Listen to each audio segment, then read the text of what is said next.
Hello, everyone, and welcome to the Clockwork Cantina, episode 112. I'm one of your hosts, Josh 902. This is the other host of the show.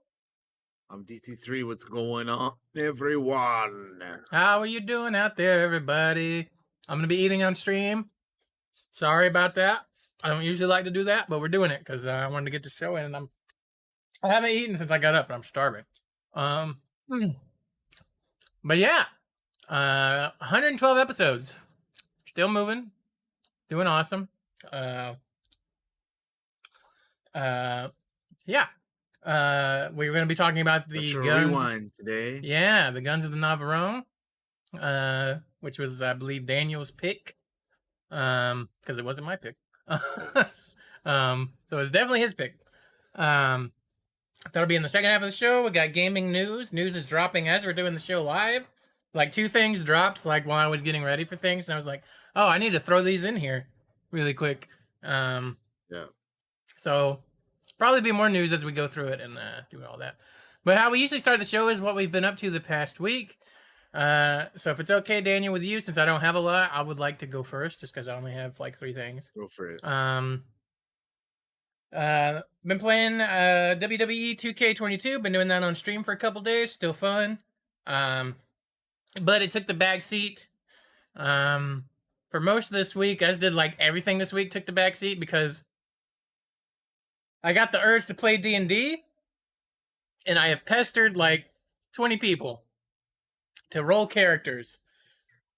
And we made a West Marches games, which for those of you that don't know, West Marches it's a game type that is a consistent world with multiple groups of people playing it. That's kind of like one shots, and it's a lot of fun. We played a little bit yesterday, but it was like a practice run, getting people used to like the Foundry and all that stuff. That stuff we use to run D&D.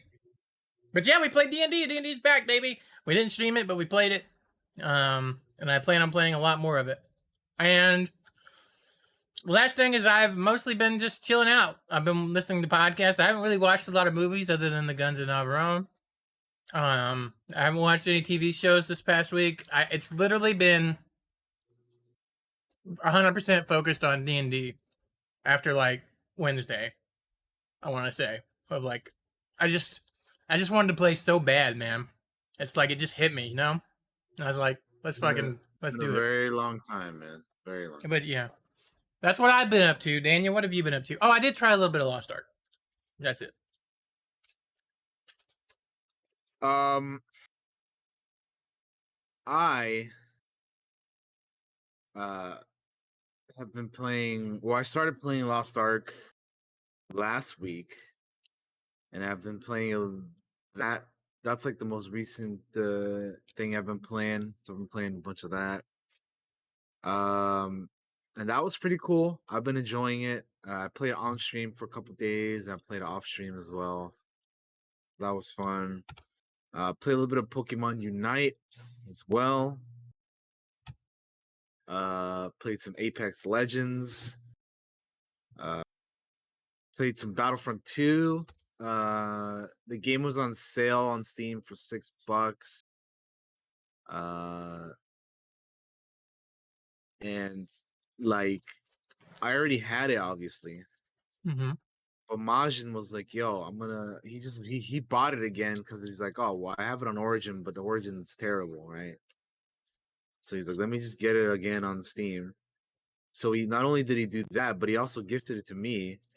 So now we have it on Steam. So we tried playing on Steam, and I will say this: it ran like crap for me on Origin, and now that I have it installed on Steam, it works so much better.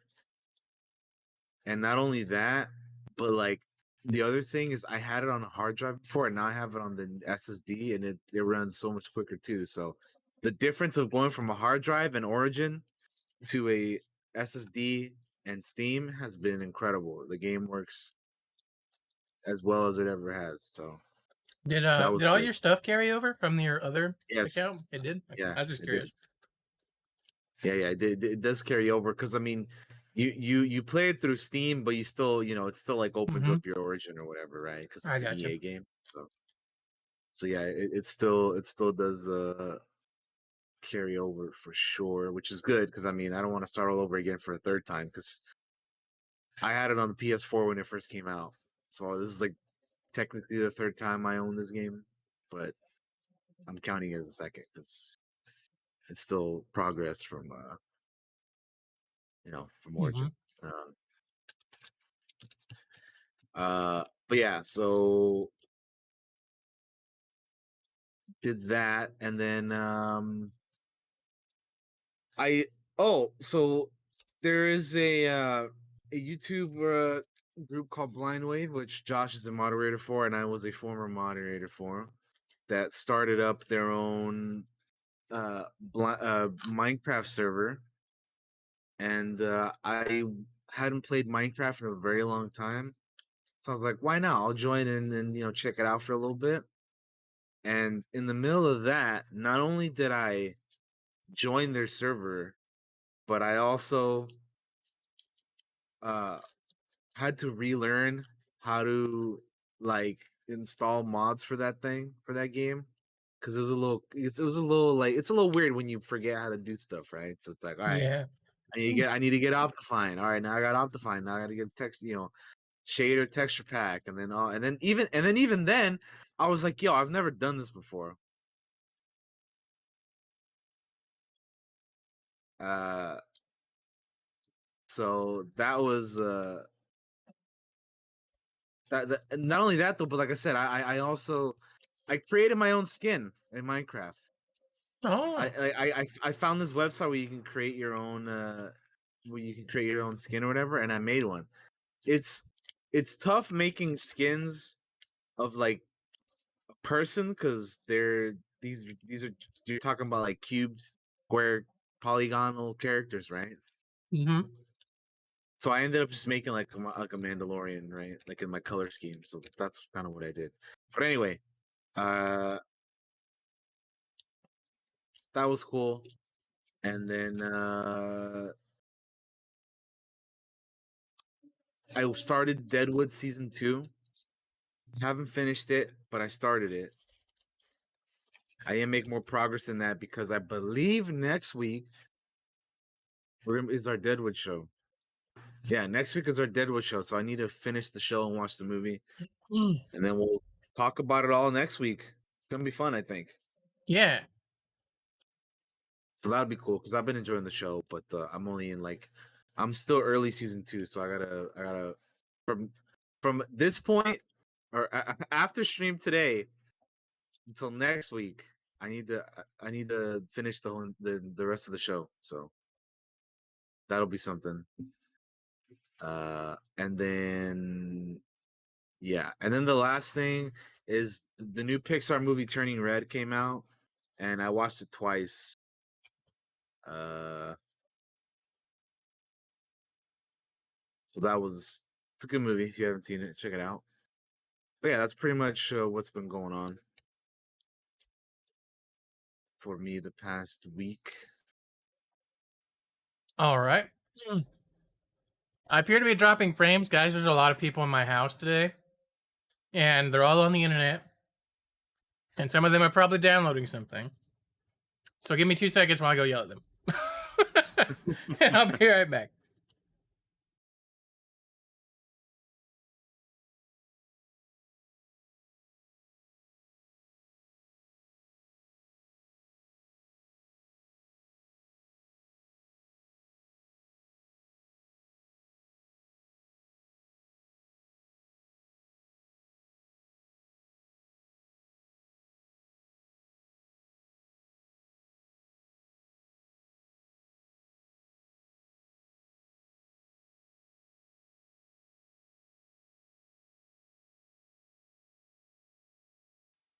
Yeah, yeah, yeah. They couldn't hear you either because I accidentally muted you like an idiot. Um. All right. Okay, we're good now. Cool. I didn't actually yell at them. I was just like, please stop. Yeah, yeah, yeah. All right. Well, how about we hop into the news then, man? Let's do it. Let's hit the news. I've got everything sorted here for now until some other catastrophic event happens. What do we got first, Daniel? So first up, uh, we have some little bit of EA news. Uh, they are apparently gonna be canceling or not holding their EA Play live event this year. Um, so through IGN, they revealed, or an EA representative revealed that had this, or he had this, they had this statement to say: "We love EA Play as it is our way of connecting with players and sharing what's new with all of you. However, this year things aren't lining up to show you everything on one date. We have exciting things happening at our world-class studios, and this year we'll reveal much more about these projects when the time is right for each of them. We look forward to spending time with you throughout the year." So usually EA Play live events are like EA's own kind of like E3 showcase.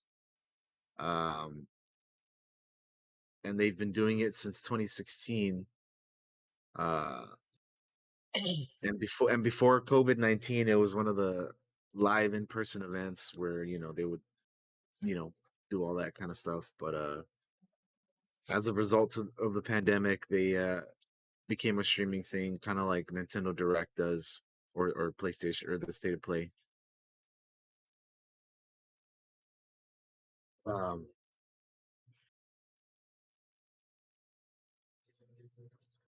and then obviously we know that E3 is also not going to be in person again this year. Mm-hmm. But we do know that Jeff Keighley's Summer Games Fest is happening, as usual. So a little bit of a gaming event news there for all you people out there. All you cool cats and kittens out there. Oh man, Joe Exotic so World Champ coming soon. World Champ, dude, WWE 2K22, right? Yeah. All right. All right, cool. What's Next next? thing we got here is we have some Starfield developer diary stuff to talk about, and we're gonna be talking about the game is open world freedom. They got a little bit of a video here into the Starfield, made for wanderers. Cool. We can watch that. Why didn't it full screen? Why are you not full screen? So we have game director Todd Howard, Emil Pagliarulo. Apologize if I mispronounced that name. Lead quest designer Will Shen, and lead artist Istvan Peli, discussing the open world's design and how it gives players freedom to carve their own path. There's certain types of entertainment where you're just experiencing it. You're taking in what the creator wants you to see, and they Cool. draw. I haven't watched this video yet. This happens. Go here. Do this. It's a bit of it's a 5-minute video, so I don't know if you want to watch the whole thing, but We probably won't. It looks like a lot of it is them talking. I'm gonna skip through it. How about I'll just skip through it and find any like gameplay and stuff, kind of for it. RPGs, like we make simulations, and that leaves easy stuff to what if I account for it? It's probably just all of them talking about the Wanderers and stuff like that. Allow the player to, similar to the photogrammetry we do in our landscapes, we're kind of applying the same thing to our people as well, because it's not just the appearance of your player and all that, but we want all the personal interactions of NPCs, other characters in the game, to be as impactful as possible. And for that, you have to believe these are real people. You're a real person interacting with real people. One of the big choices is which part of the game world am I going to engage in. We always make... Well, one of the things they talk about is that this game has a very sophisticated persuasion system, which they talk about in the video. But yeah, if you guys want to check out the video in full, you can go ahead and do that. Look at some concept art. That's pretty cool. Industries, which represents corporate life.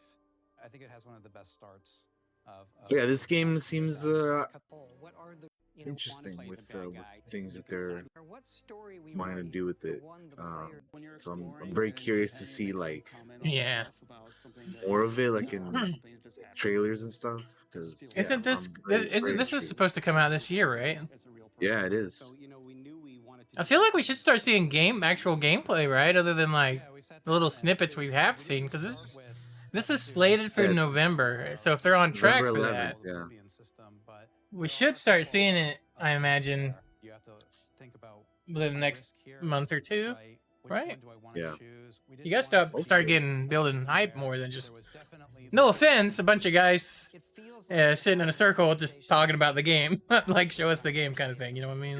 Get the marketing hype up. So it's actually Yeah.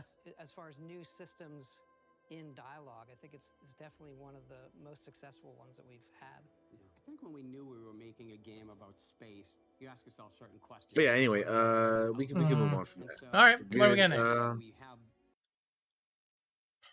We have if you the one you want to watch gameplay, are you? Vampire the Masquerade Swan Song has a gameplay trailer that showcases its investigation mechanics. So we can check that out if you want to see Sweet. some gameplay here.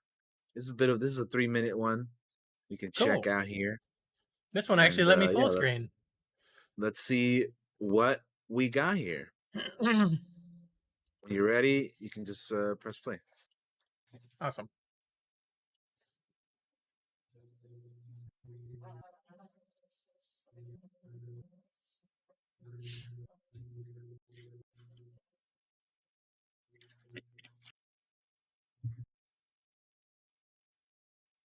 Damn, you got choked out.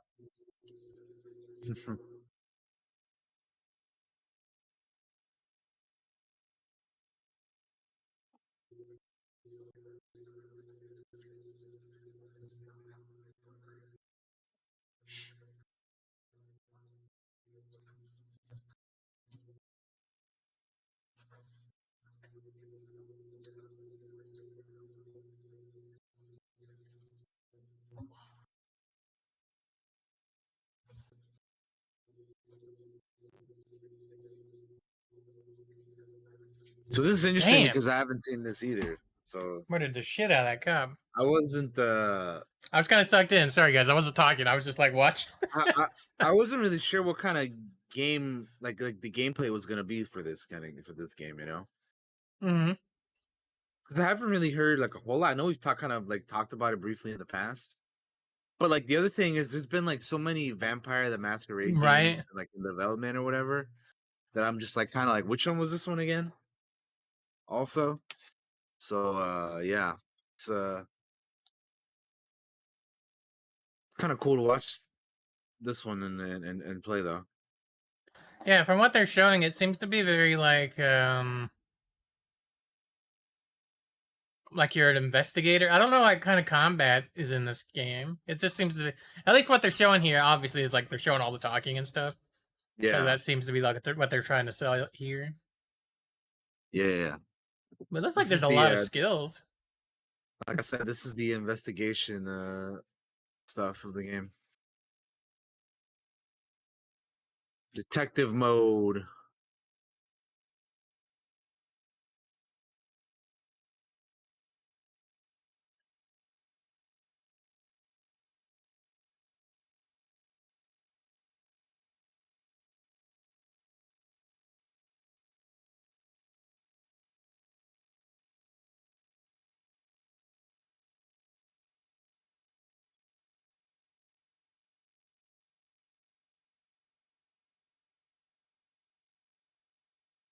Oh man, choices.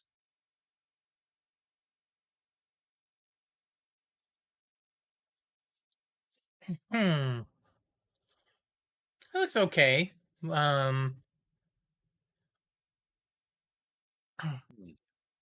don't know how I don't it just looks okay to me, I guess. It's not like I'm super excited or anything. I might check that out eventually. I think the Vampire the Masquerade games are cool.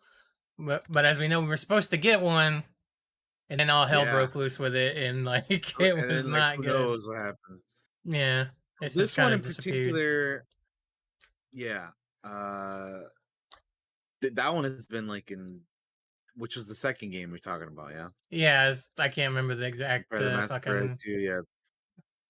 if it had a subtitle. Yeah, it didn't. It was Vampire So Masquerade so 2. this one, this game, in particular, the one that we just saw gameplay for, Mm-hmm. is a narrative RPG where Okay. you play as three different vampires in the Cool. city of Boston.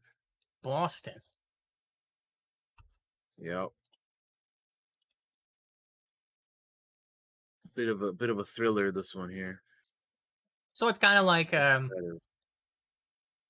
is. the style of games. They're kind of like uh Wolf Among Us, kind of Detroit Become those narrative kind of things. Yeah, Those those types of kind of games. games. Yeah. I can't remember what those types of games are called. Like they're just always like I always call them like choice RPGs because you make choices and you're role playing as the character. So Yeah. that might be neat. Might be worth checking out. Yeah.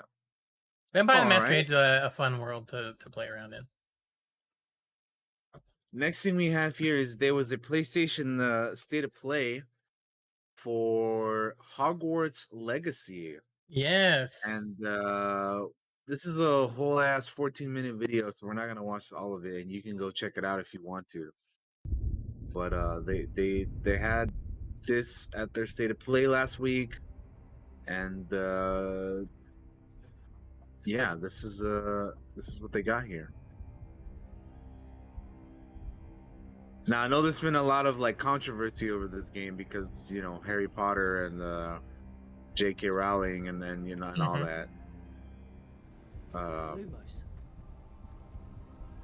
And yeah, I think that's one of those things that you have to kind of like if you don't want to support it, then don't. Yeah. Kind of deal, But like at the same time, like if you're gonna go ahead and do that, like you're kind of also like the people who made this game didn't say that stuff. You know what I mean? So you're kind of punishing them as well.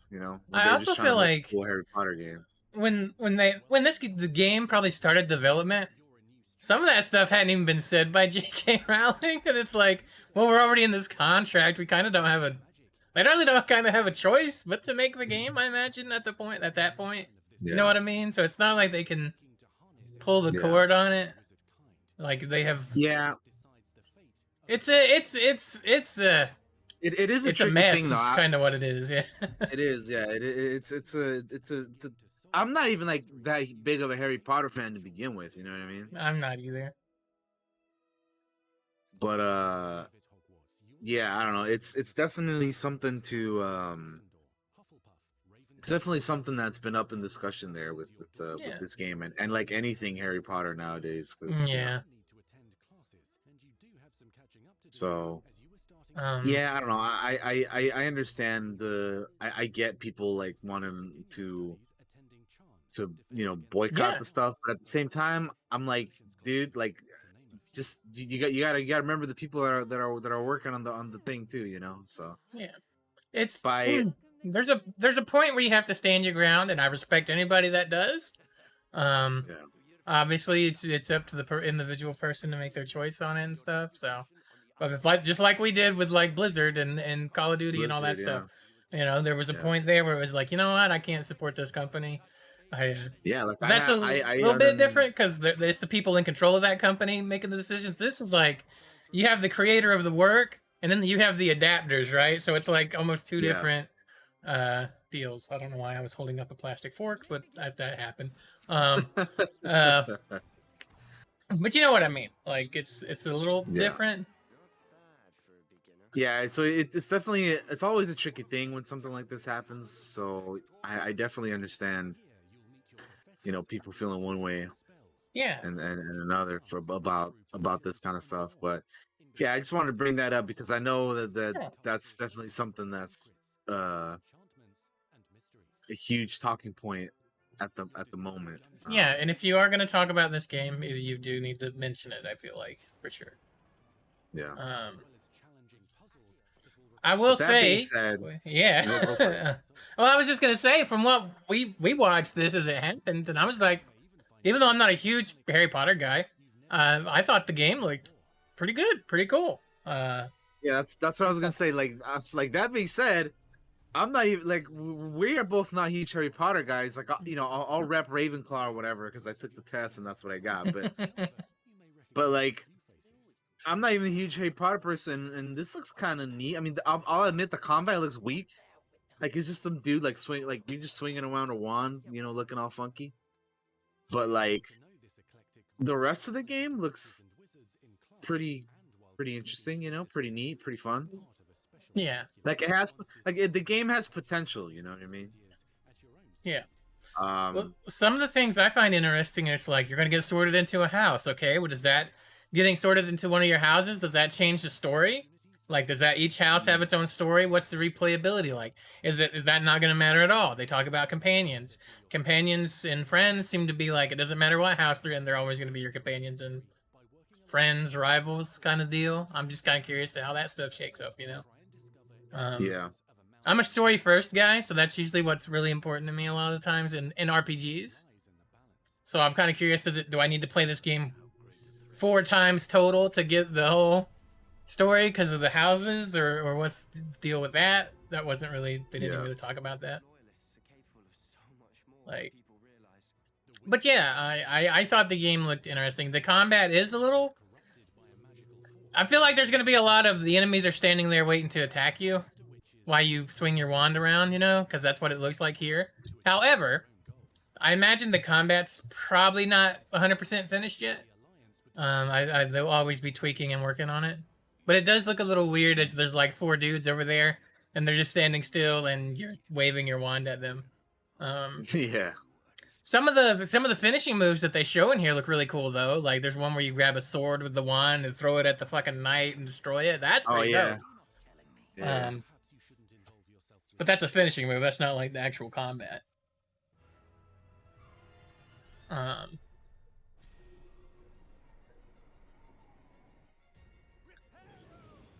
this game is coming out in I think holiday of this year. They said. Yep. So got a end bit of the to go. year, still got some time to work on it. Yeah. What I saw looked interesting, even though I'm not a Harry Potter guy. Enemies possess unique defensive and offensive abilities, including blasting curses, stunning spells, enchanted. But yeah, like being able to explore like outside of the school, and then go to the nearby towns and go to like the little merchants and stuff, and all that is gonna be pretty cool because that's the kind of shit I like to do. Mm-hmm. Like it's cool that you have the Hogwarts itself, but then like being able to go outside of it and explore it, and hop on your broom and fly around and shit, and all that kind of extra side flavor stuff is really, really cool. One of the things I was gonna say, because the combat came up on screen, I was thinking, what if this was turn-based combat instead of what they're doing here? I feel like it would have been better because you could still do cool ass shit. You could still have cool ass animations and stuff, but it's turn-based, so it doesn't feel awkward when somebody's just standing there not doing anything. Yeah. Also, we just saw the sword throwing. That was pretty cool. Yeah, that's pretty cool. But it might feel different when you have it in your hands.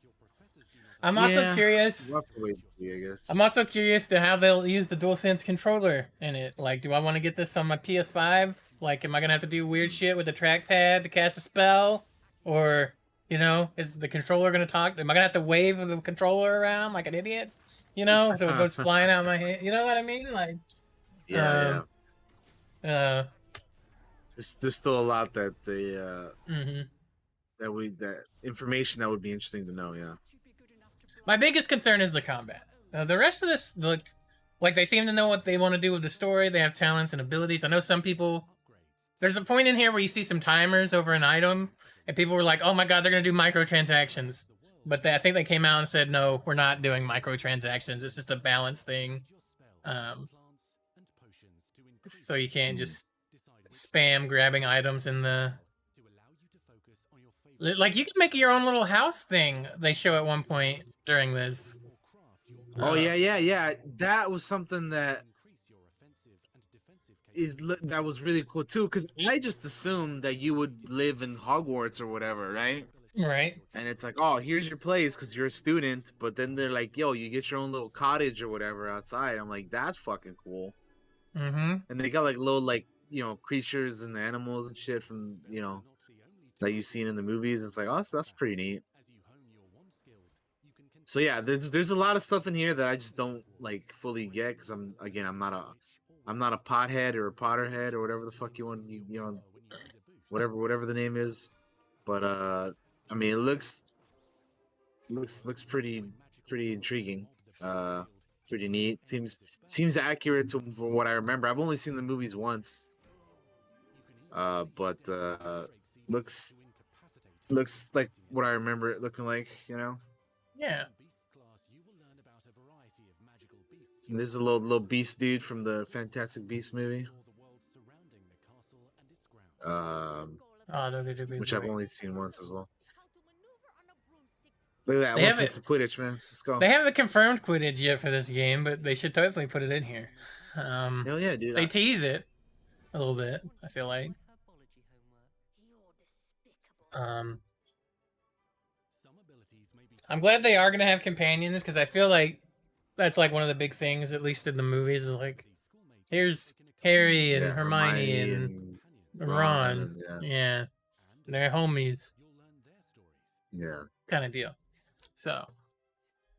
But yeah, that's we've nearly watched this entire video. We've watched most of it, so we can move on. All right. Go check out the rest of the video, guys, if you want to see it, if you're interested in it. I know there's controversy around the game, but if it's anything at all that interests you, check it out. Yeah.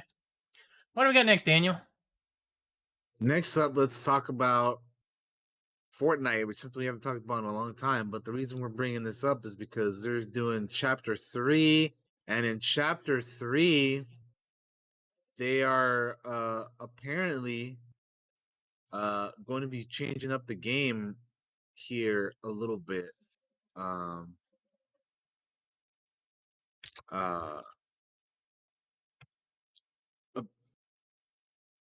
They are going to be moving away from the building stuff.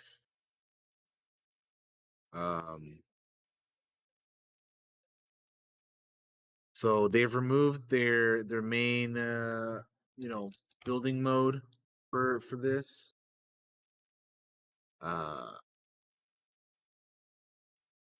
It's called All Battle, No Building. Building has been wiped out. It's up to the resistance to get back. Jump in with your squad and help Seven uncover. So they got the whole Marvel thing going on right now with their season 2 for Chapter 3. From March 30th to April 3rd. And they added new characters like Doctor Strange and Prowler, and Iron Man is making a return and whatnot.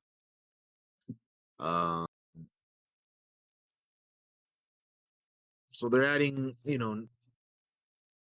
they're changing up the game, and then the biggest reason why I added this in here was because of they're kind of moving away, or not moving away, but like they're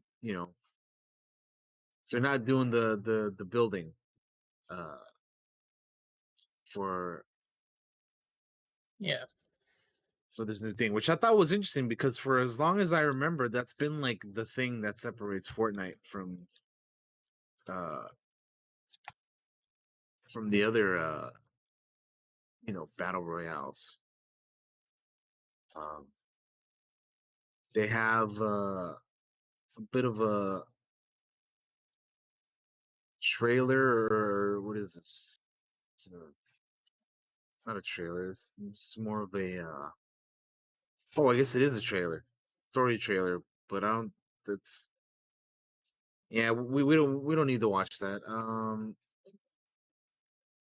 But anyway, I just threw that in there because I thought we're not Fortnite guys either. Yeah, no, I no. At all. I just wanted to throw it in there because I'm like, oh, it's interesting. They're changing it up.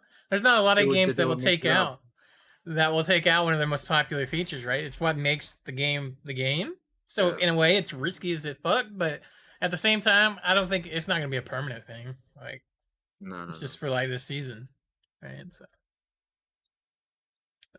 I admire them for taking a swing at something different. They seem to really do their seasons in chapters and all that.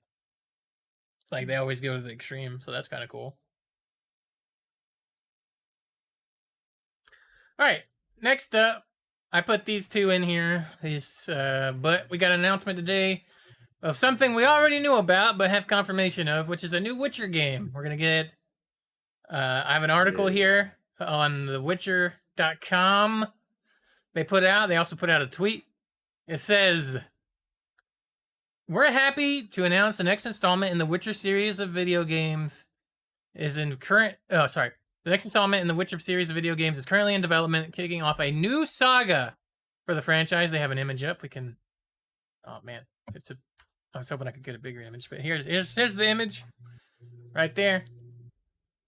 And it goes on to say, a new saga begins.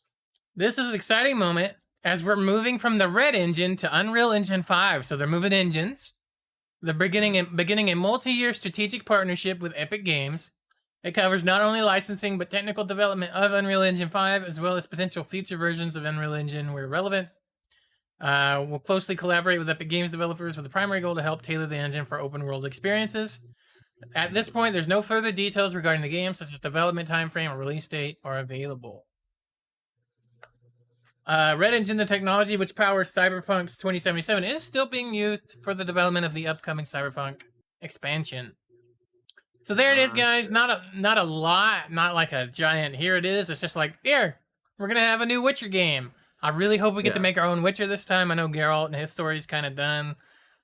We said kind of goodbye to that character. I'd be so down for that. I really hope we get to make our own Witcher. I could see you playing Ciri, but I really, really, really, really, really hope we make our own Witcher. Because I feel like that would be fucking dope. Would be. But that's kind of what I hope out of it. We won't see this till like 2027. Forever. Yeah. I'm not even worried about it. It's like, yeah, we're not gonna see this for such a long time. But I thought it's interesting that I think it's one of the most noteworthy things in here was that they're switching engines, and then their partnership with Epic Games, which I mean is basically the whole thing, but like that's like the biggest thing to stand out, because I mean them working on a game is like, all right, cool, all right, yeah. So they're going to be working, and it covers not only licensing but technical development of the Unreal Engine 5, as well as future versions of the UE. Pretty cool. All right. And the last thing I have, which I'll do a check after we're done, is PlayStation continues to acquire studios. They have acquired Haven Studios. For those of you that don't know, Haven Studios is run by Jade Raymond. Nice. So they have an article here that I'll read. It says, by Herman Holst, head of PlayStation Studios, says, "Today I'm delighted to announce that Haven Studios is officially joining PlayStation Studios. Jade Raymond brings a wealth of experience from her industry achievements, an infectious passion for creating games, and the leadership team at Haven is an equally impressive group of industry veterans who have collaborated on some of the biggest and most beloved game franchises that many of us still enjoy today. We began working with Jade and her team in early 2021 when they were on the brink of announcing the formation of Haven Studios. From their first pitch, we were inspired by Haven's vision for creating modern multiplayer experience that brings gamers together in positive and meaningful ways. We were confident in their creative and technical expertise to deliver on such an ambitious project, and we're thrilled to invest in their journey in developing a new original IP for PlayStation. We've had the privilege of working closely with Haven this past year and have been impressed by the studio's growth and progress. So now, practically on the anniversary of when we made our partnership official, it's especially exciting to formally welcome them into the PlayStation family. We can't wait to see what the future holds for Haven Studios. Welcome to PlayStation Studios Haven." And then Jade Raymond put out a tweet, I believe, or a letter or whatever, And it Yeah. says, 1 year ago this month, we embarked on a journey to start Haven Studios with a small team and big ambitions. Our goal was to build a studio where we could make the kind of games we've always wanted to create and games we've longed to play. We've made amazing progress in such a short time thanks to our talented, passionate team and their exceptional contributions. We established a culture at Haven grounded in kindness, adaptability, and courage that unlocks creativity. Our first new IP for PlayStation is on track to deliver a AAA multiplayer experience with a vision to build a systemic and evolving world focused on freedom, thrill, and playfulness that will keep players entertained and engaged for years. Today, the Haven team begins a new phase of our journey. As part of the PlayStation Studios family, working with Herman, Connie Booth, and the team at PlayStation over the past year has been a career highlight. SIE is a supportive partner that truly understands the creative process and what it takes to make a blockbuster AAA game. They have empowered and encouraged us to bring our bold vision to life and make our dreams come true. And we could not be more thrilled about this opportunity to strengthen our partnership. As a SIE first-party studio, we will have the opportunity to collaborate with some of the world's most renowned development teams, including studios like Guerrilla, Naughty Dog, Media Molecule, and Insomniac Games, the creators of games that have inspired us as players and developers for years. We're excited to learn from these world-class studios as well as the exceptional central creative, technology, and marketing teams whose expertise will enable us to deliver even better games to players. To our Haven team, a huge thank you. It's been one of the most rewarding years of my career, and to the players out there, we can't wait to share more. We're just at the beginning of what is sure to be a wondrous adventure that will span generations. Jade Raymond, CEO and founder, Haven Studios. Cool. I'm just over here wondering, like, wonder what kind of games they're working on. Right? Man, 'cause- yeah, I want to know what what they got planned, man. Because for those of you who don't know, Jade Raymond was very involved with a lot of the Assassin's Creed stuff. Yep. In the early days, with the first first several games, I want to say. Assassin's Creed. I got her wiki up. It says Assassin's Creed 2, Assassin's Creed Bloodlines. She's also worked on Tom Clancy's Watch Splinter Dogs. Cell, Blacklist, Watch Dogs. She also worked on Assassin's Creed Unity, Far Cry 4, The Mighty Quest for Epic Loot. I played that game. And Star Wars Battlefront 2. So Jade's been around. She's done a lot of cool stuff. Mhm. But it's one of those things where it was like every time it felt like she was gonna get like kind of her own thing going, it'd fall apart. Remember, like it was her Yeah, for a and while we talked about that. Yeah. and somebody else whose name's escaping right now. Unimportant. It doesn't matter right now. But yeah, it just always felt that way. Like so, this will be apparently they're working on something that they're really excited for. And that's cool, man. They got acquired by PlayStation, who they need to grab some studios, right? Like they need to grab some folks. Can't all be Microsoft. You're grabbing everybody. Yeah, and I'm kind of curious to what they're working on as well. Yeah, I'm just like, man, I wonder what they're gonna do, But they'll let us know when the time is right. So that's cool that another cool studio is joining PlayStation. I'm excited to see what they come up with in the future. Yeah, But yeah, I think that's all we got, right? that's For the gaming section at least. that's it for now. Yep. There's the reviews out there for Ghostwire Tokyo, looking like a solid B or C game, B plus. Looks like really, just at a quick glance. Right. Other than that, I don't think there's nothing worth putting in the news at the very least. So we can move on. Gotcha. Well, alrighty then. So let's move on over to the TV news. So Let's first thing we hit it. got is that Netflix is doing their live action Resident Evil series. As we know, we've talked about that before in the past. It's debuting in July, and they've released a couple of posters to remind us that it's still happening.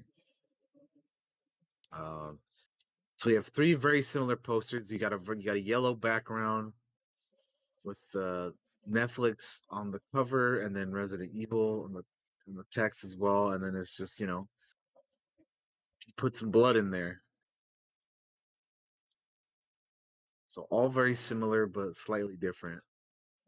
I have no idea how to feel about this. for like generic looking little posters like this. I mean, I think they're pretty decent. Like Yeah. I think they look good.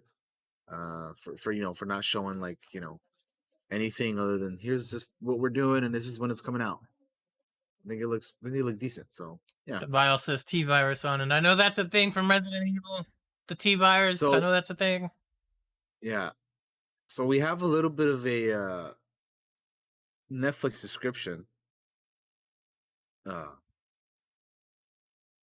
Year 2036. 14 years after a deadly virus caused the global apocalypse, Jade Wesker fights for survival in a world overrun by bloodthirsty, infected, and insane creatures. In this absolute carnage, Jade is haunted by her past in New Raccoon City, by her father's chilling comparisons to the Umbrella Corporation, but mostly what happened to her sister Billy. And then Netflix released last year. I know we talked about this, but they had like a little, cast photo of everybody there. But anyway, yeah, I don't know how to feel about the show either. I'll probably give it a shot just because it's Resident Evil. But Yeah, I I'll don't know probably if I check it have. out. Yeah, I don't know if I have too many high hopes for it, to be honest. But I mean, If I'll that give it a first shot. episode don't grab me, I'll probably drop it. But it's the way it is. It's the way it is for every show. Yeah, I'll probably check it because it's Resident Evil. Let's see if it grabs me forever. All right. Speaking of something coming out, this is coming out soon. This is this week. We have the official trailer number 2 for Halo the series, which is releasing on Thursday this week, 24th. So we checked this out. I reacted to it. If you want to go check out my reaction, go check that out. I think I reacted to the original trailer. Let's check this out if you're ready there, Josh. I'm ready. Let's do it. Count me 3, down. 2, 1, go. Silver Team, on me. Oh, they do that. I hate that trailer before trailer shit. I do not get it. I truly do not understand it. Everything does it nowadays, and I hate it so much. But everything does it, so it's like, well, fuck, It's like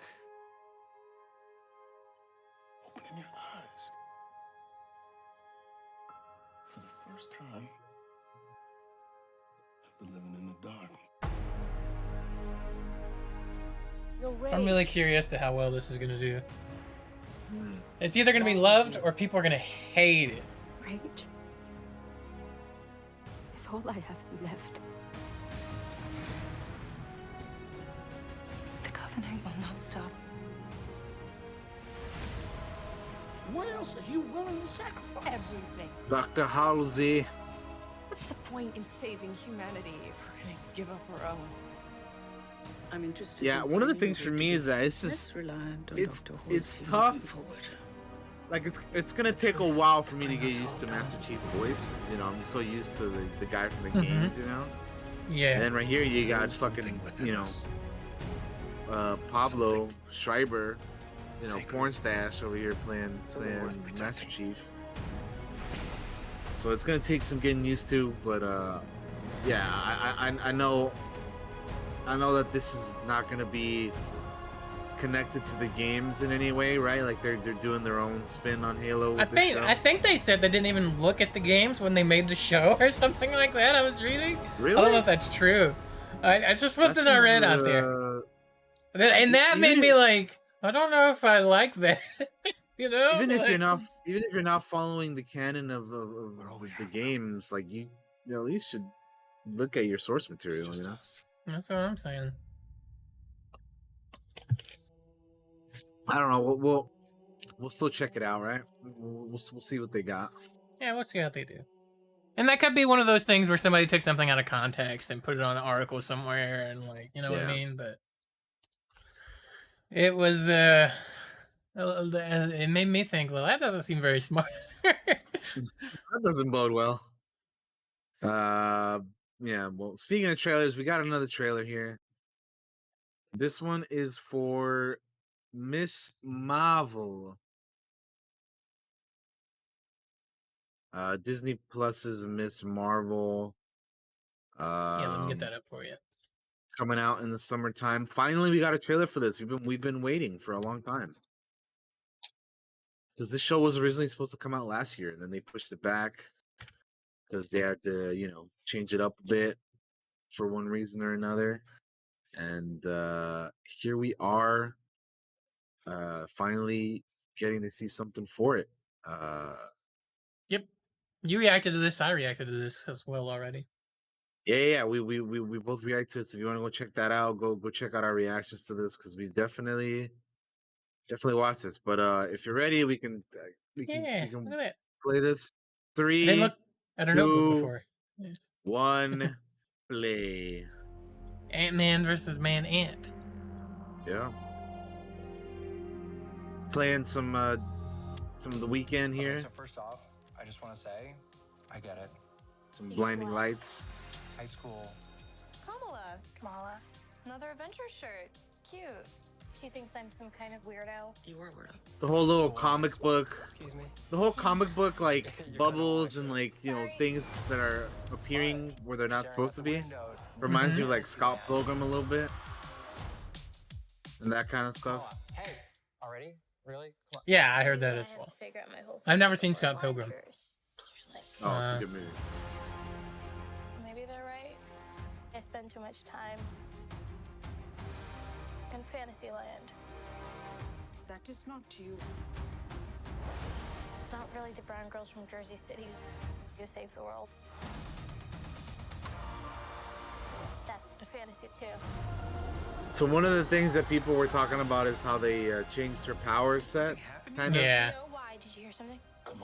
She has kind of like constructs in this, but they didn't change it completely because she still has the embiggening, stretchy abilities too. Yeah. Because that one shot in the trailer, she kind of does the constructs like power thing, but you also see her like hand kind of embiggen. It's at the what is it, the 125 mark for those of you wondering in the trailer, and I'm glad that they still kept that because it's a little weird for them not having to change up her powers, but I also get it because you kind of want to keep it in line with the MCU and the cosmic powers and all the shit they have there and all that, so I suppose kind of keep it in that way, but I don't know, we'll see. And then as for the show itself, though, I mean, I think it's like geared towards more of like a younger audience, It definitely is more toward the teens. Which isn't necessarily me, but I'm still gonna check it out because it's MCU, baby. Yeah, Let's and go. see, I became a fan of that character, not from comics, because I haven't read a lot. That's something we're gonna get into eventually here on the show, is getting into comics. But the Avengers game that had a story mode, it's really focused on her, like, character, and that's kind of where I kind of started liking that character and wanting to know more about that character. And so I'll probably check it out just on the basis that I think the character's cool and that I like her from the Avengers game story mode stuff. So yeah, I know I mentioned that in my reaction as well. That I know her more recently because of the Avengers game for sure. Which, if you guys haven't played the Avengers game, play it for even if it's just the story, because I think it's worth it for the story alone. You can get the game probably cheap nowadays. So just if it's on sale at some point, pick it up. The story's fun if you're into Marvel and the Avengers and all that. Good Kamala Khan story. I always get her name confused too, man.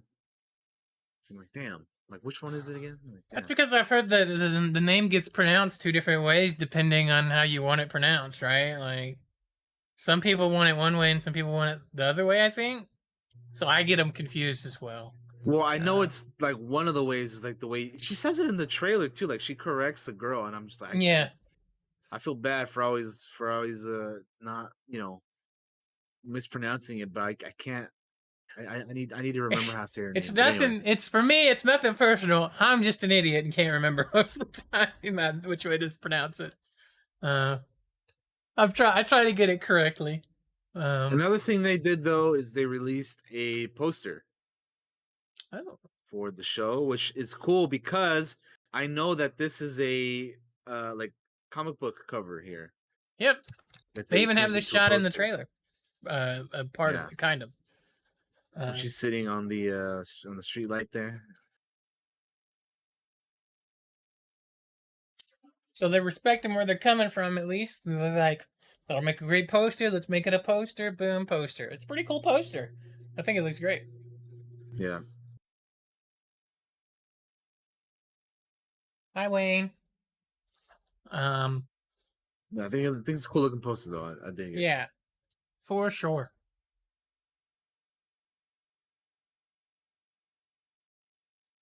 But yeah, I don't know how I'm gonna feel about this show. I'll definitely I watch all the Marvel stuff, like even the really bad stuff. And been watching all that stuff. I mean, shit, I watched fucking Inhumans when that came out, and that is by far one of the worst Marvel things. Now you see, that's where Daniel has me beat because I never did see that. You know what the worst part is? I watched all episodes of that too. I watched the entire thing. So my thing is, I was hoping for it to get better, and it just never did. You know, so that's why I kept watching it.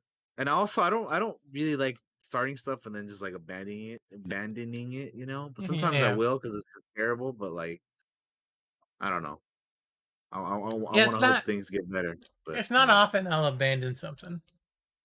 It's usually like I'll watch this later and forget, and then I don't watch it for weeks. Kind of like what I've done with Deadwood season 3. It's like I'm gonna watch this, and then I got busy and it fell off. I haven't got back to it yet, but I will. I will. All right, what do we got next, Daniel?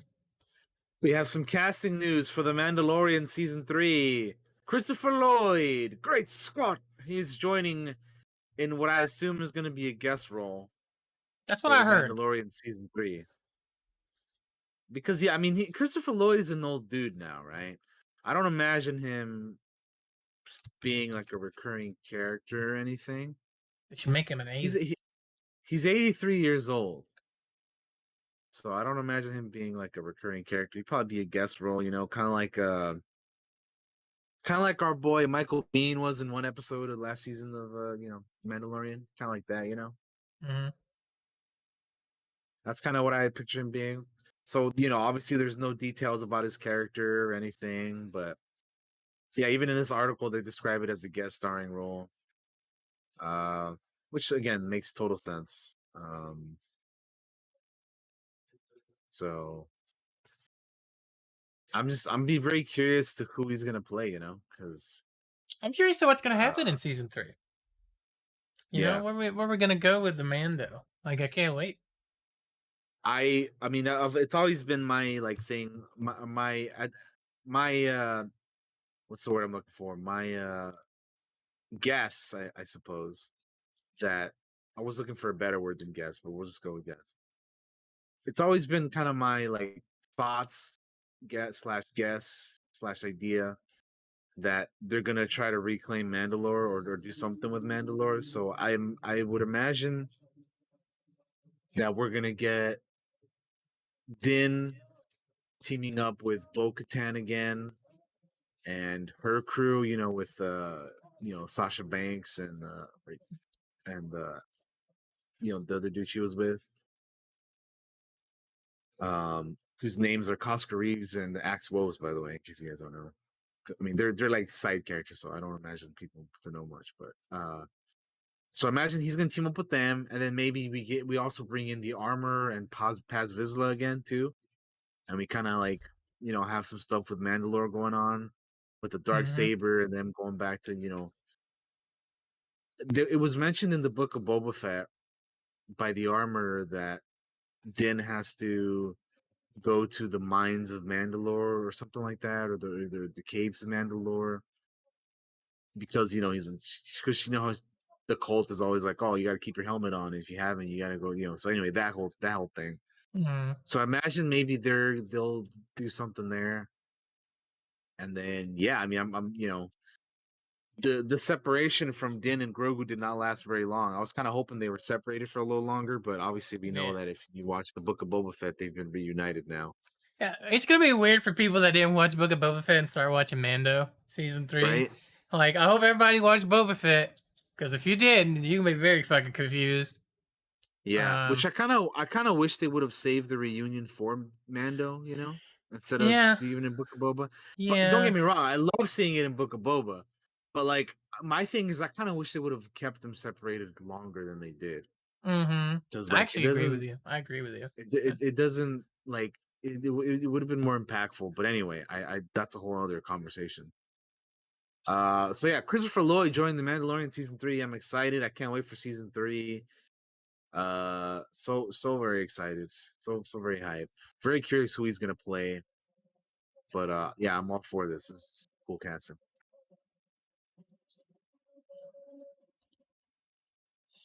Yep. Last piece of news we have here. True Detective season 4 is in the works. It's happening over at HBO with Barry Jenkins.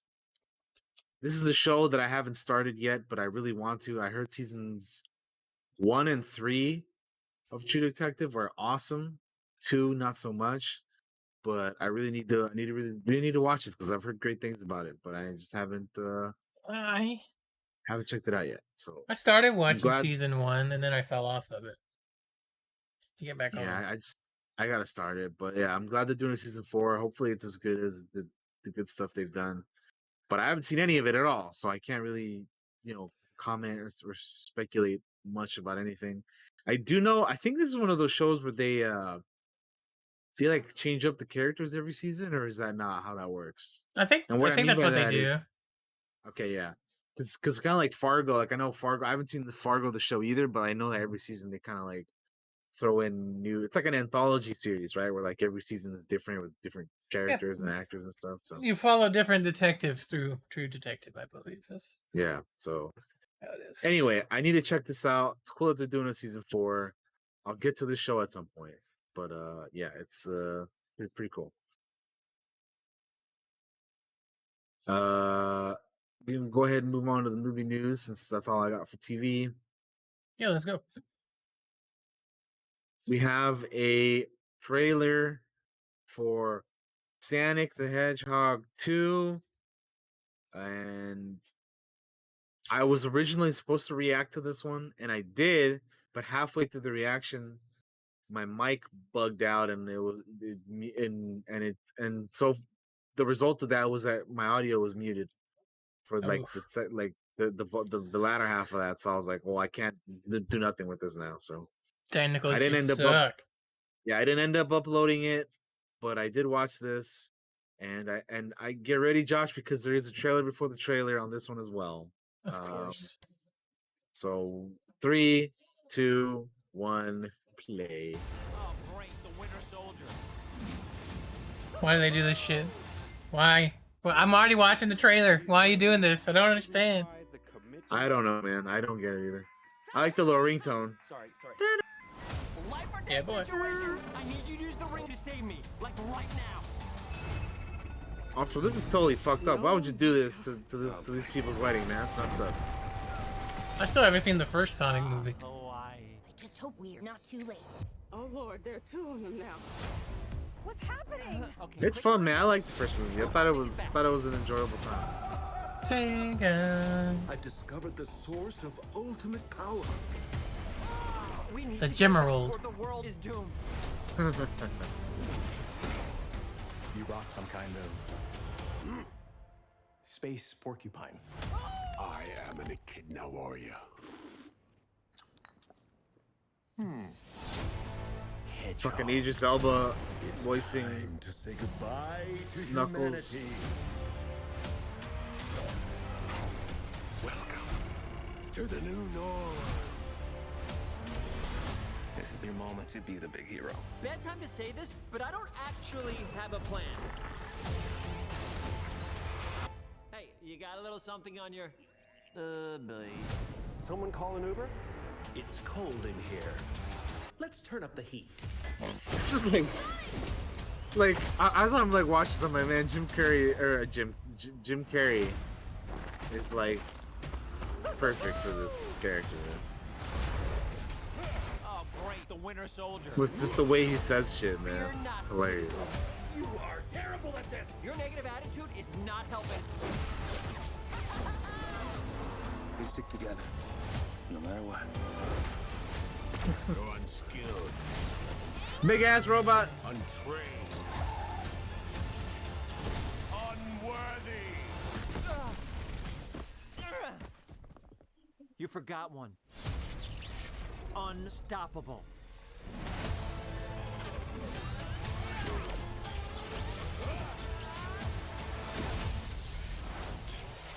Sonic the Hedgehog 2. Stand still and die! For a guy named Knuckles, you are really bad at punching. All right, so without having seen the first movie and just watching this trailer, what do you think, Josh? It's probably fun to watch with my nieces and nephews, but nothing I'd really probably watch on my own, to be honest. Yeah. And that's not having watched the first movie. So if I watch the first movie and it sells me on the second movie, then it might be different. But to me, it just feels like this is what I'm going to watch with my nieces and nephews at the movies, kind of deal. Not any, because I'm not a Sonic guy. Anyway, like I played it as a kid, but I was never like a super fan like some folks are. I mean, I liked it just fine, but yeah. No, I'm kind of the same. I've never really been a Sonic guy either. I played some of the games, but I've never really like been super into it either. Yeah, no, I would definitely recommend checking out the first one though, because like I said, I thought it was a fun time. So you might have fun with it as well. I don't think it looks give it a bad. shot, see what you think. By any means. I've seen movies that just look terrible. That doesn't look terrible. They spent money on it. At least everything looks good. They listen. The biggest thing is that they listened to fan feedback in that first movie about Sonic and how he looked. So, that wins points. But yeah, that's all I got to say on the old Sonic. All right, now let's head on. Let's switch gears and talk about the Dungeons and Dragons movie. Chris Pine, who's going to be a part of it, has described the movie as a mix of Game of Thrones and The Princess Bride. So they were asking if he could give some details about the new adaptation, and this is some of what he had to say in his own words, and this is a quote, so I'll read it now. Oh man, well, what I will say is that we had a hell of a fun time making it. There was a lot of laughs. The way that I've been describing it, it's like Game of Thrones mixed with The Little Princess Bride, just a smidge of Holy Grail. It's somewhere in that ballpark. It's a lot of fun. It's got a lot of thrills. It's poppy. It's 80s heartfelt. There's a bit of Goonies in there. My character, he's the ultimate party planner. I think it's going to be really good. I mean, who fucking knows? But I think we got a good shot. And John are killer guys. They know comedy and they know heart. And we got a great cast and we had a good time making it. And that's all you can ask for. Seems like they got the vibe down. Like, when we play D&D, right? Like, sometimes it's serious as a heart attack, but there's always a ton of comedy as well, and us laughing and joking and screwing around. So, like, they seem to get the vibe down. Exactly. Yeah, you want to have some humor in it for sure.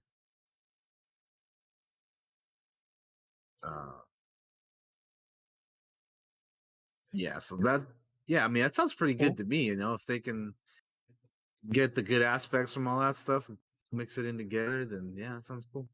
Yeah.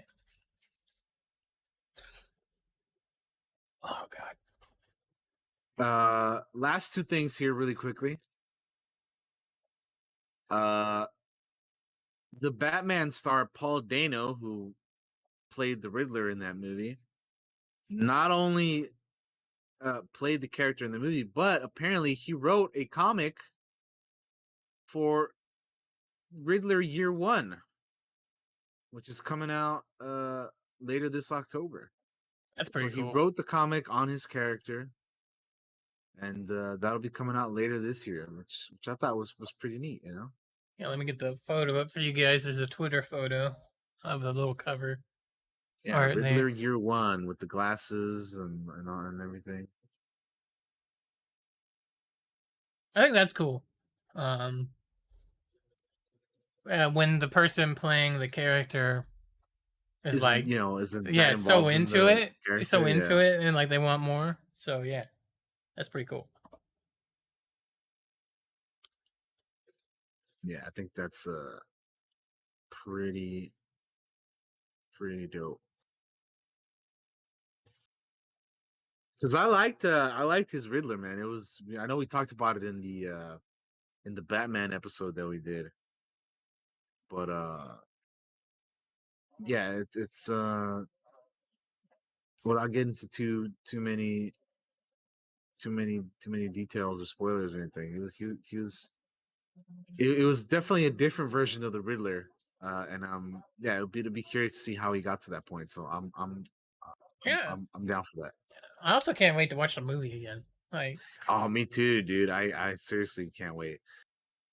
Yeah, and I want to, and when we do, I want to talk to people who haven't seen it because I'm yeah, curious what they think. Because there's been a lot of comparisons of like, every time there's a new Batman movie, everybody wants to talk about like how does this compare to the other one. So, I'm curious how people are gonna just feel about it in general. So yeah. Anyway, that's cool. And then uh we have some Godzilla news, some MonsterVerse news. The sequel to Godzilla vs. Kong is going to be shooting in Australia later this year, which is cool because I'm glad they're continuing the MonsterVerse. I hadn't heard any news yeah, about whether or not they were doing anything after Godzilla vs. Kong, but apparently they are. And again, just to be clear here, this is not Godzilla vs. Kong 2. It's just the continuation of the MonsterVerse, like after Godzilla vs. Kong. So whatever they're going to be doing after that is currently or is going to be shooting in Queensland, Australia. And guess where it is? Guess where it is, Josh? Guess where it's going to be shooting? Where? In the Gold Coast, and we know somebody who's down Oh over that dear. way. Oh my. So it'll be the fifth movie in the MonsterVerse franchise. The details of this sequel have been kept under wraps. We don't know anything about what's happening, but director Adam Wingard from Godzilla vs. Kong said he would absolutely love to continue. The clear starting point we teed up in GVK, exploring Hollow Earth. I think there's a lot more to do there. There's a prehistory of planet Earth where all the Titans come from, and we tee up some mystery in this film. Things I want to see resolved and explored and pushed to the next level. So those are kind of his thoughts last year when Godzilla vs. Kong was coming out. So I don't know what they're gonna do, but I'm curious because I like, for the most part, I like these monster movies. I kind of wish they would focus on some stuff a little bit more than other things. Mm-hmm. But I enjoyed them for the most part. So I enjoyed it. I just want to see giant kaiju fight each other, man. Like, come on, man. Like, I just want to see big titans and kaiju and monsters fight each other, dude. Like, is that too much to ask for? And badass music, like dun, dun, dun. Yeah, like of course you gotta have human stuff in there, but I'm just like, man, I just want to watch these monsters fight, man. Let them fight. Listen to Ken Watanabe, man. Come on now. Anyway, yeah. So that is it for our news for this week. That is news, ladies and gentlemen. Yeah. Yeah. All right. That'll do it for now. We're gonna take a quick break, then we'll be back for the second half of the show. We'll be talking the Guns of the Navarone. It's looking like this podcast is gonna be a shorter episode. That's just the way it shakes out sometimes, guys. Just want to make you aware of that. But I'll put some music on, get up, go get you a drink. I'm gonna run some ads on the break. I'll put some music on and go to the restroom and all that stuff. And we'll be right back after this. Don't go anywhere.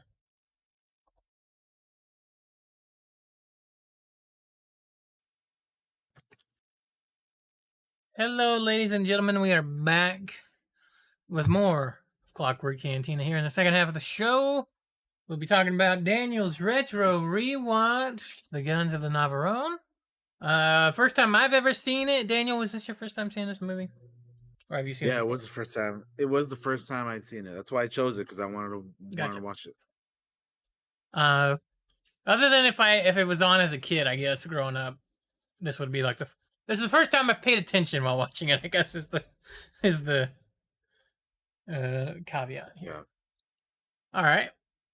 So the ritual rewind for today is The Guns of Navarone, 1961, 2 hours, 38 minutes. Bit of a long movie. Directed by J. Lee Thompson. Written by Alistair McLean. And Carl Foreman has the screenplay. Because Alistair McLean did the novel, which this was adapted for. Starring David Niven, Gregory Peck, and Anthony Quinn, amongst many others. Yeah, this is a World War II like secret spy mission behind enemy lines to destroy German fortress. Mm-hmm. They're trying to take down some guns and whatnot. The guns. So, the Guns of Navarone. Yeah, indeed. So that's the target. Up top, talking about the movie, Josh. Did you like it? Did you not like it? How'd you feel about the movie? I liked it okay. I wasn't in love with it, but I thought it was it's an okay movie. And I think the biggest reason it's like I'm okay with it is I have a similar movie that I've seen before that I like more. That is also on my list of retro rewatches. And as I was watching it, I was like, "Oh, this is very similar to this other movie I like, but I like this other one more." I think it's a good movie. I do think this is a good movie. Just personal taste. It's like, yeah, it's a good movie. So I liked it just fine. How'd you feel about it? I am kind of the same way. Like I thought I was gonna like it more than I ended up liking it. Like I think the movie's fine. Like I liked it enough, but I thought I was gonna like it more, and like at 2 hours and 38, it kind of it feels like a long movie, you know? Yeah. I was kind of like watching. I'm like, man, this movie's still going, you know? So that I definitely felt the time on that. Whereas in other movies where I watch them, I'm like, man, it didn't feel that long, you know? This one, I definitely felt it. I also like felt this movie was kind of a little over dramatic in certain instances. Yes, yes, it is. I agree. Like I remember, like you just watch it there, like, man, that was a little extra, dude. You know what I mean? Mm-hmm. So I definitely felt that in spots, you know. But again, I mean, overall, I did enjoy it. But yeah, it's just go ahead. I was just gonna say, I noticed some weird editing at the point where I was watching the movie and I was like, wait a minute, this is a really weird edit. Did my movie skip? Like I thought it skipped ahead a few scenes or something. I rewound it. I was like, no, it is literally the worst edit I've ever seen in a movie. Where it's just like he's talking and then a dude screams. It cuts. A dude screams. It was the weirdest edit, and I noticed it a couple times, which you tend to notice edits with older movies. But there was one where they're in the room and they're being interrogated by, I want to say, the SS guy. And there's a cut in just the weirdest fucking spot where it made me think that the whole movie had skipped the scene, like for a second, skipped ahead a few seconds. And that had me like, oh, I was like, oh, that's bad. You know, like that's a really bad one. Most of the time I don't notice it, but that one like stood out to me. Um, and I agree with you. There's definitely like some over dramatic. Oh yeah, I felt that several times. I think throughout this movie. Also, I thought Gregory Peck was supposed to be British. I mean, American this whole movie. Turns out he was supposed to be British this whole movie. He just doesn't do an accent. Yeah. I was confused. Yeah. He's like, I'm not even gonna try. I was looking at the trivia because I'll often look at the trivia for this. He's like, yeah, I wasn't even gonna attempt to do a accent for this movie, so he doesn't. I'm like, this guy's supposed to be British. What? I'm so confused. Yeah. It's a fun adventure movie, like in those old '60s types. Yeah. So the biggest reason why I wanted to watch this movie is because this movie is cited as one of the like I get what's the word, like it's cited as one of the uh inspirations behind like Rogue One, you know. And you guys know I love Rogue One, a Star Wars story, one of my favorite Star Wars movies.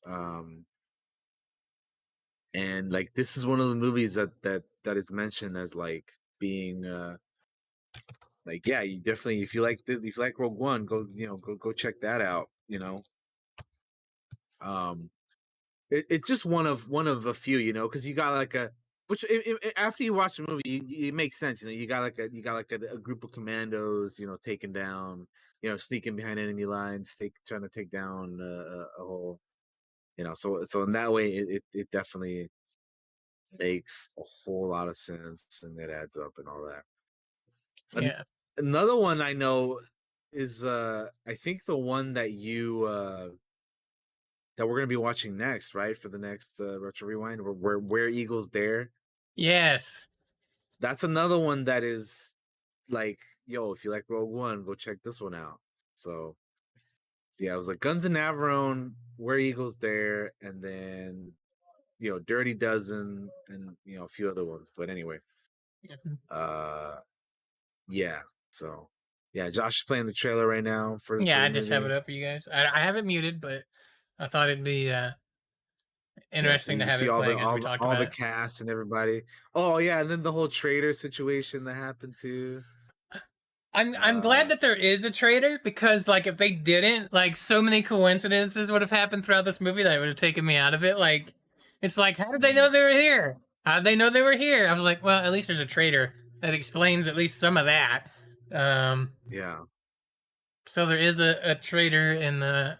I'm actually curious to what you think of Where Eagles Dare when we watch it, because that's the movie I was talking about that's like similar to this, but I like it a whole lot more. Yeah, well, I mean, like I said, both of these movies are like, you know, if you like Rogue One, check those out. So that's like that's my biggest reason for wanting to check this movie out. And like I said, I do like it, but yeah, it was just, I don't know, Yeah, like I do like like it's it. a good movie, but yeah, I don't know. I was expecting to like it more than I thought for whatever reason. I don't know. Like I was just thinking that I would have enjoyed it more. But yeah, I mean, I was wondering when we were gonna get to a movie that we're just okay with and not that we love, because a lot of what we've watched on the yeah, retro rewatch we've loved, and Guns of yeah, Navarone seems to be like, it's okay, it's a good movie, it's okay, you know. yeah. Yeah. Like I get what makes it This like scene, I'm gonna you pause know. this trailer right here. I do not understand why they're kissing. They barely talk. There's no talking from her throughout Oh this whole movie. I'm like, they yeah, just threw this in here to that have a romance scene in it, and I hated it.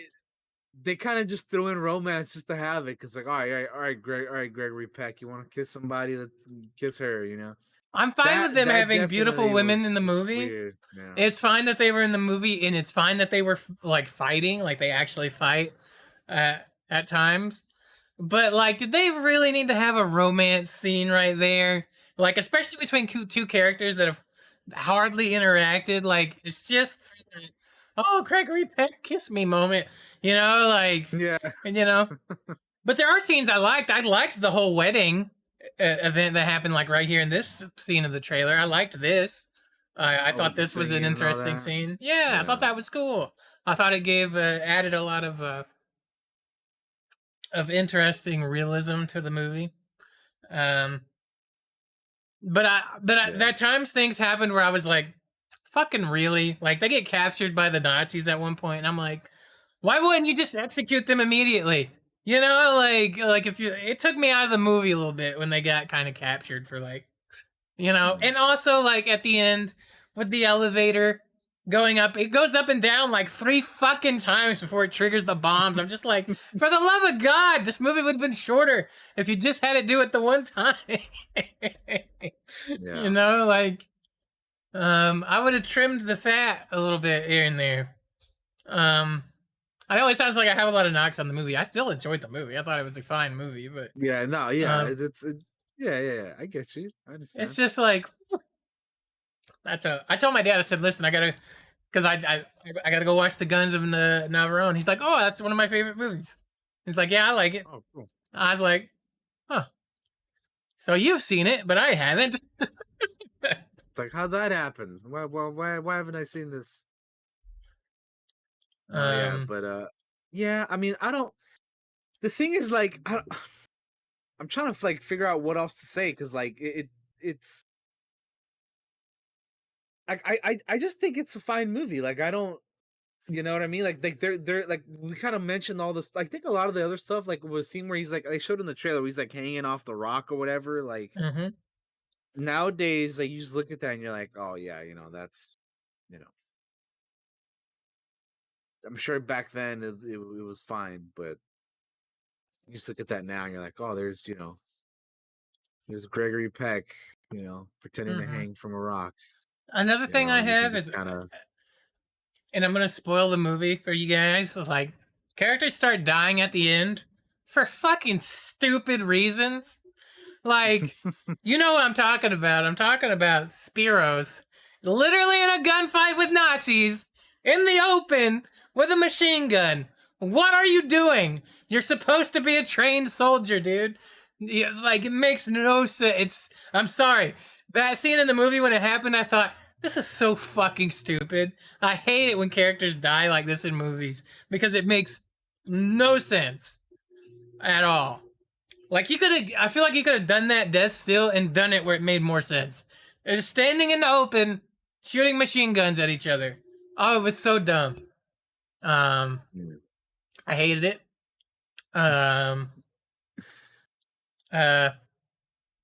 The character that gets stabbed, I thought that character was interesting, that he's just killed so many people that he's like, I just don't want to do this anymore.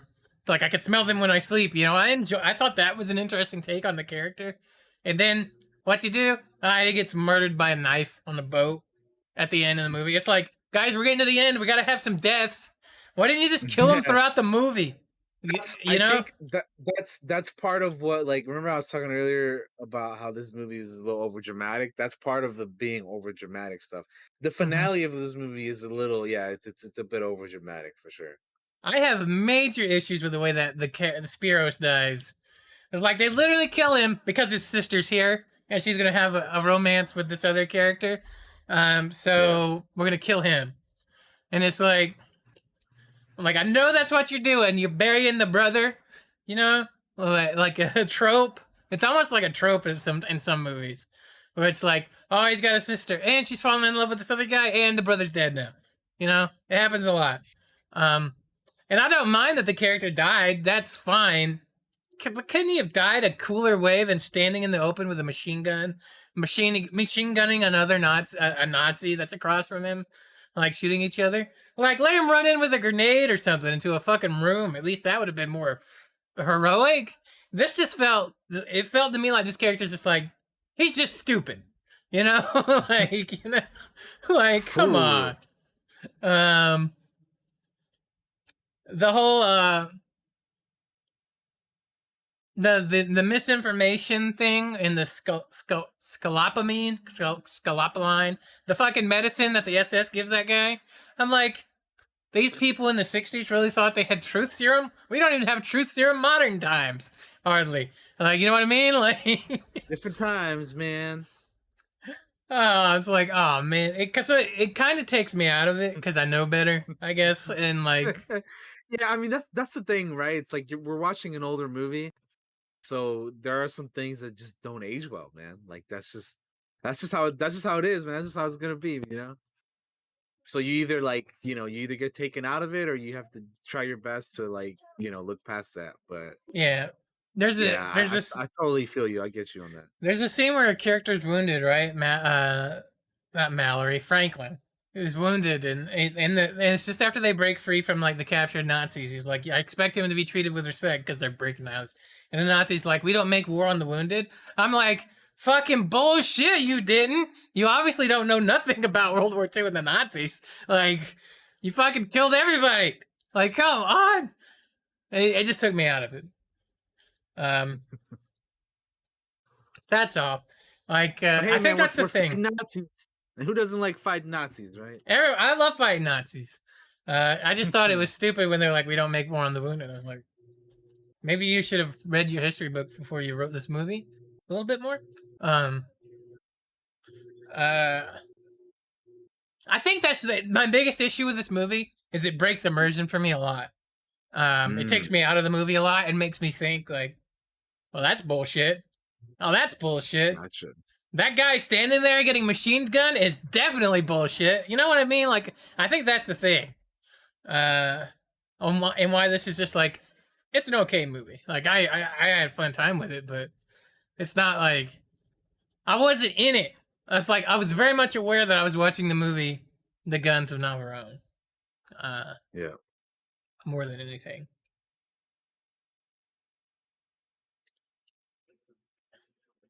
Also, the whole time I was like, man, these Nazis sure are chasing these guys everywhere, and they seem to have not figured out what they're after.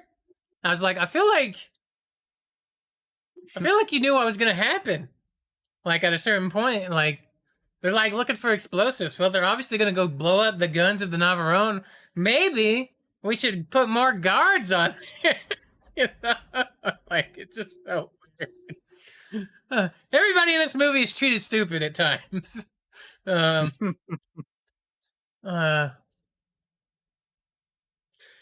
the Guns of Navarone, guys. Go see it. You know, it's a good movie. Yeah, I mean, I still think it's like a one of those like war movies you should check out. Like one of like a classic thriller war drama. Definitely, like I said, over dramatic, and in certain instances, the ending, like Josh was saying, with Homeboy dying there, is definitely over dramatic. And there's some unnecessary stuff and some things like by necessary stuff I mean like Gregory Peck and then kissing the girl because he's a big actor at the time where you gotta have him kissing a girl or whatever. And then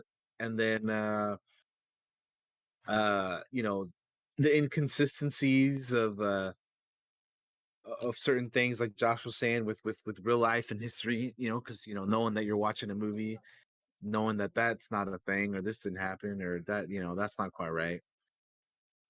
But I feel like they treat the Nazis with a lot of respect in this movie, and it's like, I mean, they were kind of shitty guys. Like, I don't know if you know this, but like, come on. I'll tell you some of my favorite parts. I actually liked Anthony Quinn as Andrea Stavros when he's up there being a sniper and like shooting dudes and like escaping, and then he shows up at the hideout ahead of them when they're going there. I'm like, I like this guy. This guy's pretty fucking cool. And I fully expected him to die, but he didn't. Spoilers. I live, bitch. Yeah, I thought that character was pretty cool. But yeah, for me, most of it was just kept taking me out of the movie. And when you take me out of the movie, I'm not gonna really enjoy the movie that much. Fair enough, man. Fair enough. I think we're kind of in the same boat for this one. We think it's just a fine movie, Yeah. But yeah, I was a little disappointed, man. I was kind of hoping I would. For me personally, like what I mean by that is I was kind of hoping to like it more for myself, Yeah. Yeah. There's movies that take this similar premise but do it better. So when you have those options, things like The Longest Day, The Great Escape, The Bridge Over the River Kwai, which is all of this is like listed here. Like I feel like all three of those movies are so much better than this movie. So if I was gonna watch a movie, I'd watch one of those or Where Eagles Dare. I'm kind of curious to what you'll think of Where Eagles Dare because my opinion is I feel very biased on it because I really love that movie and I saw it kind of like first. So I'm kind of curious to what we're gonna think of that movie when we do a retro rewind for it. Um, but yeah, like it also does one of those things where throughout the whole movie, like Gregory Peck's character is having issues with like Miller's character, and they're yelling and screaming at each other, and then at the very end, on the boat, they're homies. I'm sorry, I was all grumpy to you throughout this whole mission. You know what I mean? Like, you know, it was like we gotta wrap it up with a bow here, guys. I'm like, well, this is how the movie ends. You know, The like, movie's ending, like you said, exactly. The movie's in ending, real man. life, those characters would hate each other. Like, uh, but yeah, that's the Guns of Navarone.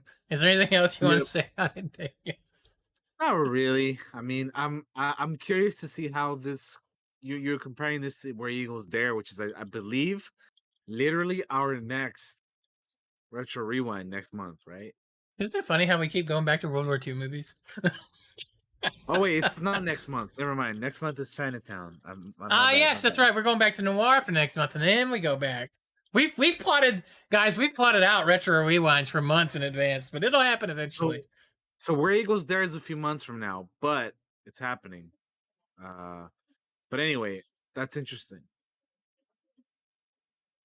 But I was gonna say I'm curious to see how these two movies compare to each other. You know, Mm-hmm.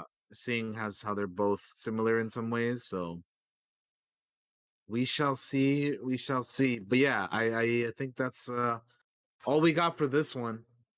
So we'll probably wrap it up here, man. This, you know what I'd compare this to? A DM's first one shot. That's what I'd call this movie. It goes on too long. There's a ton of drama that doesn't exactly add up. There's a weird love story for some reason, and there's a traitor in the group that gets killed, which I thought I did like the traitor and the getting killed. The person that shoots the traitor and all that was interesting. I was like, okay, that's drama that I'm into. But yeah, that's Guns of Navarone. I think we're done with that. Yeah, that will do it, man. All right. It's gonna be a short show today, guys, on the MP3. I'm sure some of you will like that. You'll be out doing things. Sometimes we've had 3-hour shows. Sometimes we have short shows. This is the short show. It's the way it is. That's the way it is. That's the way. But yeah, that'll do it, man. I'm gonna throw it over to Daniel so we can say our goodbyes and wrap up. Daniel, you're up. Alrighty, friends. Thank you for being here. Thanks for hanging out. Thanks for watching. Thanks for listening. Next week we're gonna be talking about Deadwood, the show and the movie, the entire thing. That should be a long show. Join us for that. Stay tuned for that. Yeah, that'll definitely be a bit of a longer one. Should be. Other